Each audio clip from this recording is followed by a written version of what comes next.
beloved, Boss Mike Cervera.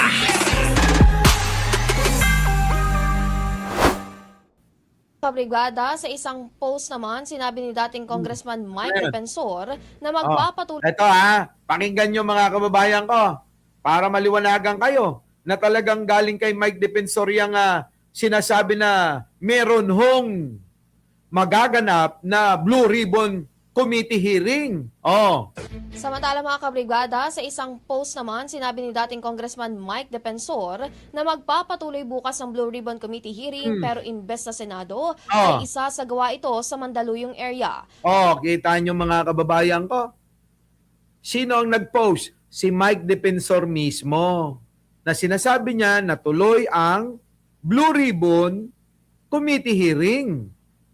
Kay Mike Defensor, pinost daw niya sa social media, ayon sa balita, tuloy. Ang pagdinig na ito ay tinawag na hiring-hiringan ni Senator Erwin Tulfo. Ayon sa kanya, posibleng destabilisasyon ang layunin na investigasyong ito.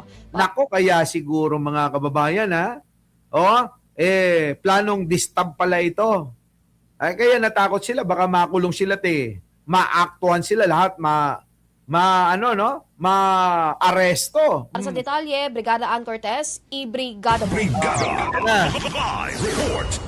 Kinwestiyon ni Senator Erwin Tulfo sa naging phone patch interview ng Senate Media ang otoridad nga ng kampo ni Senator Alan Cayetano. Ito yung upang makapagkasan ng flood control hearing. Ayon kay Tulfo, mula noong sinaunang panahon daw ay para ngayon lang niya narinig na magkakasa ang Blue Ribbon Committee ng isang pagdinig sa labas ng Senado. Kita nyo mga kababayan ko, pala decision si Mike Defensor, Biruin nyo mga kababayan, gagawin ang Blue Ribbon na committee hearing, sagrado yan na dapat ginaganap lang yan sa Senado. Sabi ko nga kanina. Tapos, pala desisyon si Defensor na pwedeng ganapin sa labas. At idadamay pa si Marcoleta, idadamay pa yung mga iba dyan, na mga senador na hindi nga nagpuntahan. Mukhang naramdaman nila yung plano ni Defensor, kaya hindi sila pumunta. Mukhang may agenda si Defensor na hindi alam ng mga senador din, na mukhang mapapahamak nga sila. Diyos ko. Ewan po narinig yan. Ewan ko kung sa mga sinaunang panahon, mayroon po mga Blue Ribbon hearing sa labas ng Senado. So, lumalabas po, parang kayahin po ito dati na sila-sila lang po.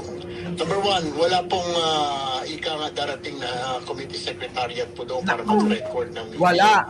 Pangalawa po, Walang magmi-minutes, walang magre-record ng mga kanilang pinaghihiringan. O paano magiging legit?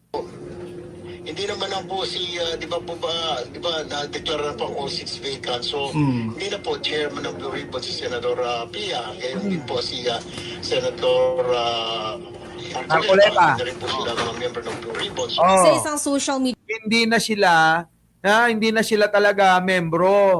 post, maalalang sinabi nga ni dating Congressman Mike Defensor na tuloy ang Blue Ribbon Committee hearing pero imbis na sa loob ito ng Senado gawin ay sa may Double Gem Ed sa Garden Event Place sa Mandaluyong ito'y kakasa. Di ba kayo nagtataka? Parang ang lakas-lakas ng loob ni Mike Defensor. Legaspi, Marlon. Kayo, anong masasabi nyo? Maring Joji. Gabi na.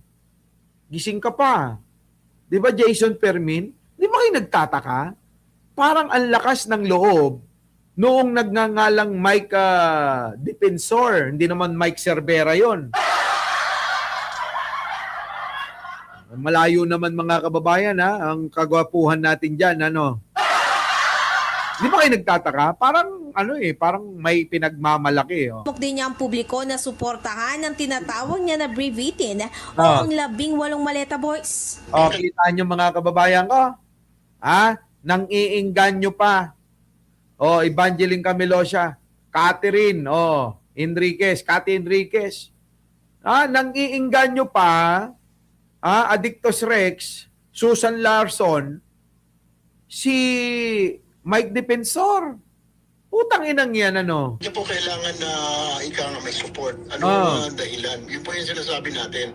Ano po ang dahilan para panoorin siya ng ika nga panoorin yung hiring-hiringan na yan. Ayoko pong tawagin na Blue Ribbon hearing po yan. Siyempre, hiring-hiringan talaga, Roy Malbar, shout out.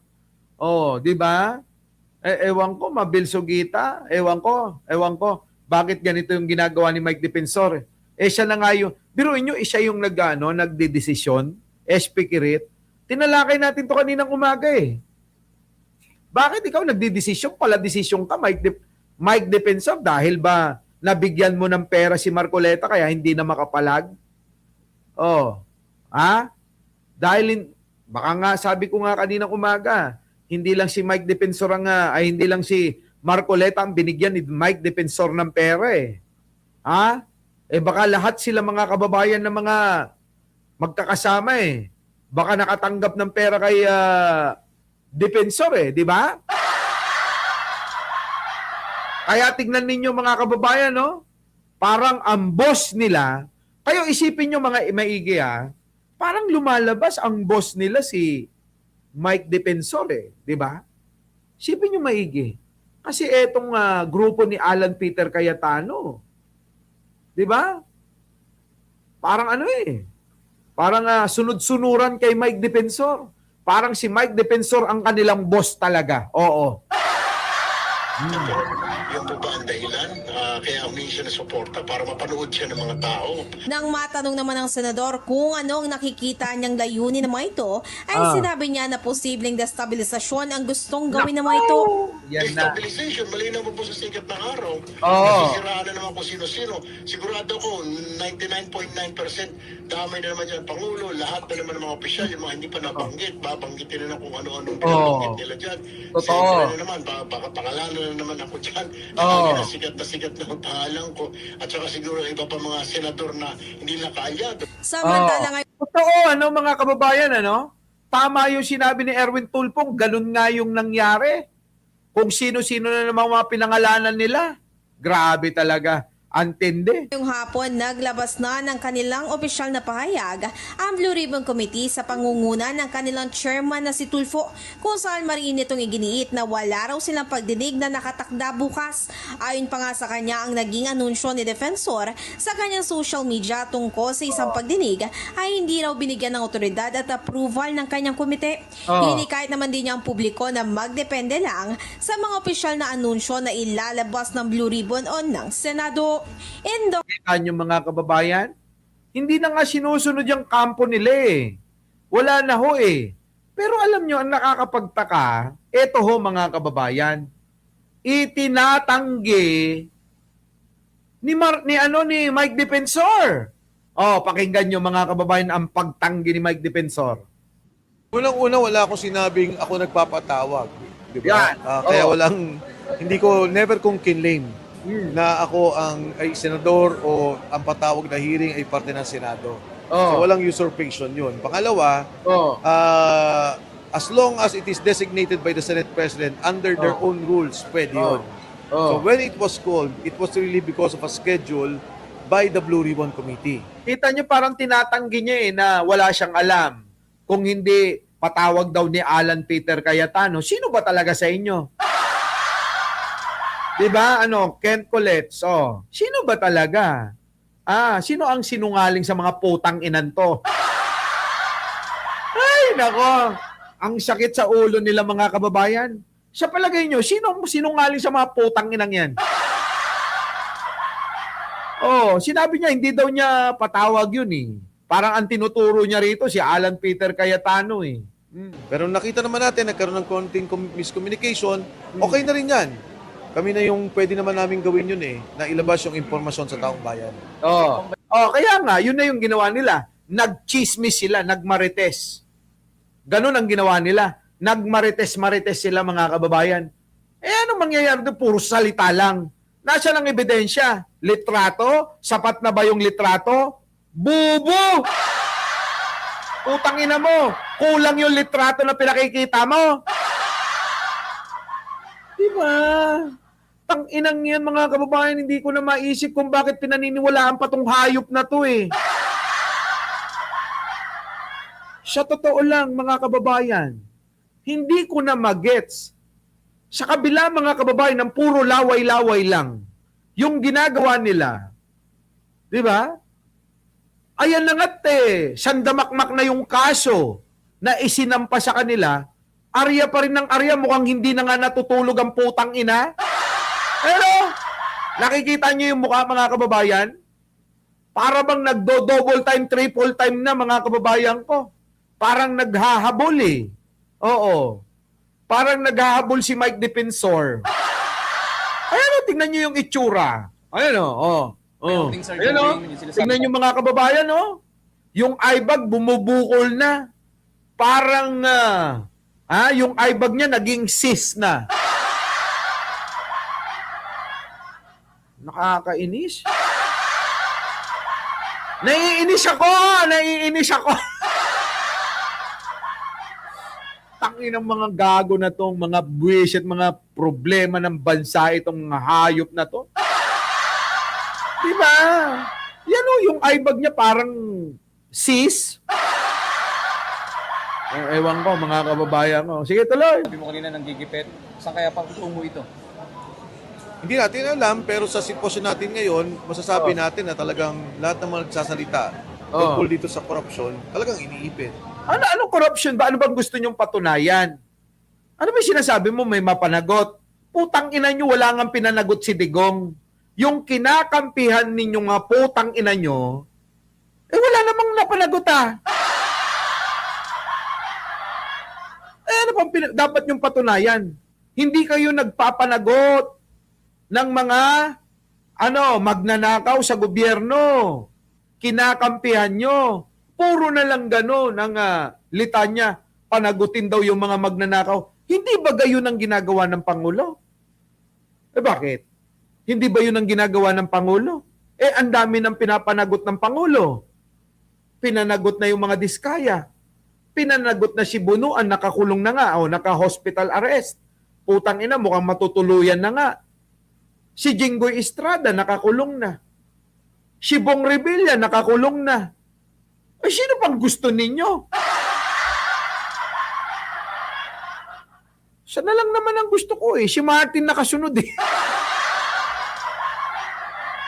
Manong Bongbong, pakulong mo na nga yan si Martin. Para masaya sila. Mukhang yun na lang yata ang kulang Oo, di ba? Pakulong niyo si Martin. Ayop itong mga unggoy na to. Siguro sa amin nga, 40 na. More than. Umigit kumulang 40 na yung mga nakasuhan. At tapos nakikita mo yung iba, in fact, marami nang ikukulong. Yung kay Chavit, di ba, pinag-bail, talagang yung presidenta. So, itong mga naman may kaso o yung sinasabi lang supposedly involved, wala kang nakikitang development, wala kang nakikitang nakakasuhan. Tingnan yung mga kababayan, Wala daw silang nakikitang nakakasuhan. Gagong putang inan to. Mga kababayan, sino si Bunuan?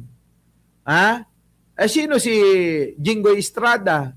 Sino si Bong Revilla? Yung mga diskaya na nakakulong na. Ano tawag niya doon? Multo? Wala daw nakakasuhan? Wala daw. O di ba si Martin? Ano sabi ni Boying? Konting kembot na lang. Boying, bilisan mo nga! Bubo, putang na wala daw nakakasuhan. Ewan ko, mga kababayan, kung saan humuhugot tong gonggong na to. Puro na lang kalukuhan Kaya sabi tuloy ni Wing Gatchalian, pasok. Linuloko niya yung tao. Yun, mga kababayan, yan ang totoo. Definitely, niloloko ni Defensor yung mga tao.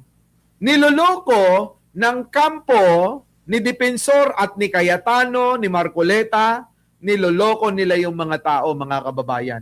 Definitely, gumagawa siya ng confusion. Dahil dun sa post niya, Blue Ribbon Hearing, hindi naman siya chairman. Hindi naman siya member. Hindi naman siya senador. Kita nyo? Bakit nga linlin lang ang tao?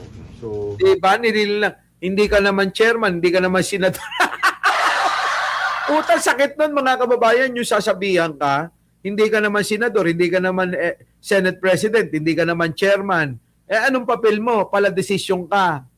Oy, Mike Defensor. Ayan tingnan mo, kapal mo daw. Niloloko mo raw yung mga tao. Ayan Hindi naman siya senador. Bakit nga linlin lang ang tao? Kausap ko si Senator Erwin at pinag-aaralin din namin yung legal action dahil linoloko niya ang taong bayan. Yun. Hindi tama yun. Dahil pag linoloko niya, ginagamit niya ang titulo ng Senado, hindi tama yun dahil panloloko ang ginagawa. Correct. Hindi ko rin alam kung bakit. Tingin ko, para lokohin ang tao at dahil pag naloko yung tao, tingin nila official yun. Kita niyo mga kababayan, pag naloko nila yung tao, tingin nila official yon. Sabi ni Oli Macapagal, agbibisin. Ken agraraman. Kunam Josie Tango, di ba Maring Joji? Agbibisin ken agraraman. Kininatagay kita. Communication with Senator Marcoleta and Senator Pia about yung Blue Ribbon hearings of the Wala pa akong ano. These past few days, I was busy doing all of the security aspects just to make sure na safe in building. Okay, related ba raw yan? Destabilization related? And may nababanggit baka daw may involved na religious group? May ganun po ba yun?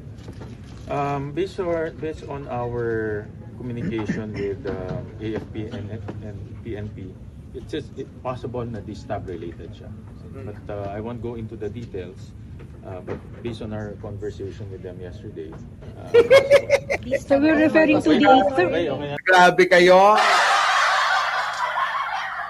Totoo mga kababayan, nakakahiya ka, Mike Defensor, sabihan ka ni Wing Gatchalian na ganyan, na ikaw manloloko ka ng kapwa mo Pilipino, Di ba? Nakakahiya yun. Our beloved Boss Mike!